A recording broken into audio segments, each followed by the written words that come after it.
और विद्यालय जाया करते थे। तब भी बड़े प्रतिभावान विद्यालय थे।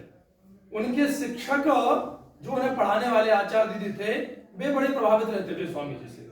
उनकी ग्रहणशीलता, उनकी ओजस्वी बुद्धि को देखकर स्वामी जी में बचपन से ही समाज की पीड़ाओं के प्रति वेदना थी। उनको दूर करने का भाव स्वामी जी के हृदय में था। स्वामी जी के दरवाजे से कोई गुजरता तो वे जो उनके हाथ में होता वो उसको दान कर देते। उनकी 3 बहनें थी बड़ी, जो उनकी शिक्षा दीक्षा में उनकी सहयोगी थी। स्वामी जी का जीवन जैसे जैसे युवा अवस्था में आया, स्वामी जी के मन में कल्पनाओं ने जन्म लिया। उनके अंदर एक अंतर्द्वंद चलने लगा, एक भिन्न भिन्न प्रकार के विचारों का टकराव होने लगा। मैं कौन हूं, क्यों आया हूं, ईश्वर क्या है, किसने देखा है। उसी समय उनकी भेंट परम पूजनीय रामकृष्ण परमहंस गुरु जी से होती है। रामकृष्ण परमहंस जी की बात मां भगवती काली से होती थी, ऐसा बताते हैं। और स्वामी जी सतत उनके जब संपर्क में रहे और उनसे दीक्षांत स्वामी जी ने लिया और उनको गुरु बनाया। लेकिन स्वामी जी के मन की पिपासा प्यास कम नहीं हुई ज्ञान के प्रति। और एक दिन स्वामी जी आकस्मिक रूप से उनसे एक प्रश्न पूछते हैं कि क्या आपने ईश्वर को देखा है। अब स्वामी जी चाहते, परमहंस जी तो ये कह सकते थे कि हाँ देखा है, क्योंकि ऐसा बताते हैं कि उनकी बात भगवती से होती थी। लेकिन ये संतुष्टिपूर्ण उत्तर नहीं होता मेरी दृष्टि में, क्योंकि मैं कहूं मेरी बात भगवान राम से होती है, सरस्वती से होती है, हनुमान जी से होती है, इसको कैसे मैं सेटिस्फाई कर पाऊंगा आपको, कैसे इसको एक्सप्लेन करूंगा आपके सामने। इसका कोई तार्किक चिंतन मेरे पास नहीं होता है। तो स्वामी जी ने जो उत्तर दिया वही सबका उत्तर होना चाहिए कि हाँ मैंने देखा है। तो उनके शिष्य विवेकानंद जी ने पूछा कहां देखा है।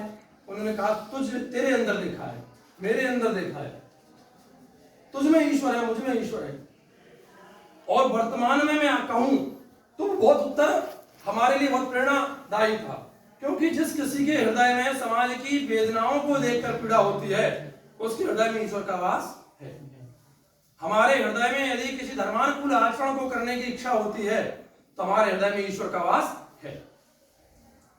एक भाव तो वो है कि सुखे दुखे समाकृत्वा लाभा लाभो जया जयो, सुख दुख और लाभ हानि में सम रहने वाला व्यक्ति वो तपस्वी हो सकता है, बहुत अच्छा।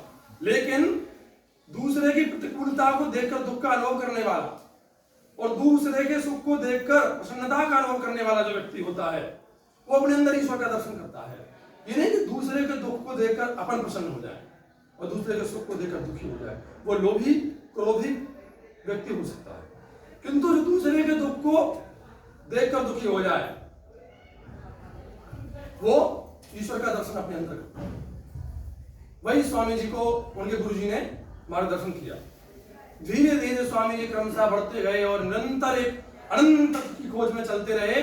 और एक समय वो आया, एक पॉइंट वो आया जब स्वामी जी ने पूरे परिवार का त्याग कर दिया और गेरुआ वस्त्र धारण कर लिए।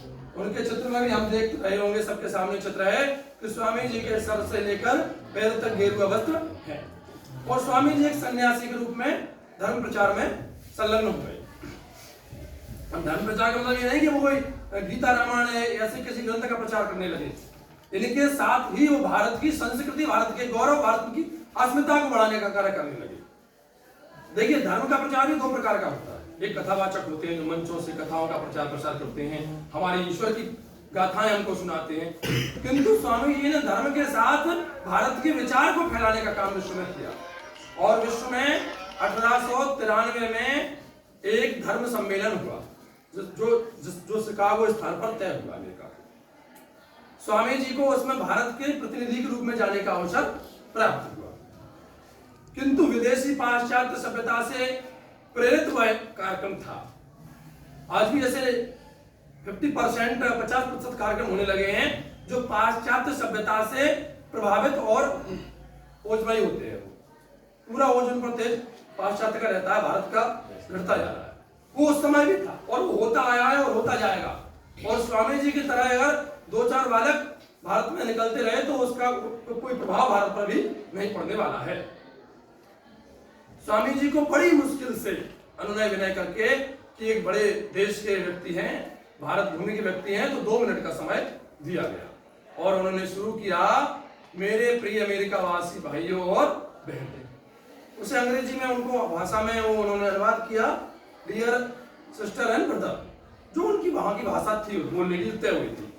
और वो 2 मिनट की जगह भाषण स्वामी जी का चलता रहा वो मार्गदर्शन, और लोग झूले में बैठ गए और सुनते रहे, किसी को समय का होश नहीं रहा, क्योंकि ये भारत की विशेषता है कि भारत विश्व को ज्ञान देने की क्षमता रखता है।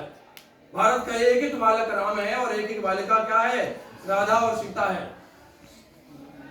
यत्र चावाला देवी स्वरूपा बाला सर्वे श्री राम, जहाँ की बालिकाएं देवियां हैं और बालक श्री राम है। ऐसे ही पृथ्वी में स्वामी जी के भाषण को सुनते सुनते सब लोग तल्लीन हो गए, एकदम मग्न हो गए। स्वामी जी कुछ दिन वहां रहे। अब वो बात आती है जो युवाओं को मेरी दृष्टि में स्वामी जी से प्रेरणा लेनी चाहिए। इस बात से स्वामी जी की ऊर्जा के कारण तो युवा दिवस कहा ही जाता है। मेरी दृष्टि में जो बात मैं कहने जा रहा हूं उसके कारण ही स्वामी जी युवाओं के प्रेरणा होने चाहिए। स्वामी जी एक शिष्या के आग्रह पर उसके जब घर जाते हैं तो शिष्या स्वामी जी को देख करके कहती है कि मुझे आपके समान पुत्र रत्न चाहिए, मैं आपसे वैवाहिक जीवन में बंधने की इच्छा रखती हूं। तो स्वामी जी का वही उत्तर था जो भगवान श्री राम का होता था, जननी समझाने पर नारी धन पराओ उस पे।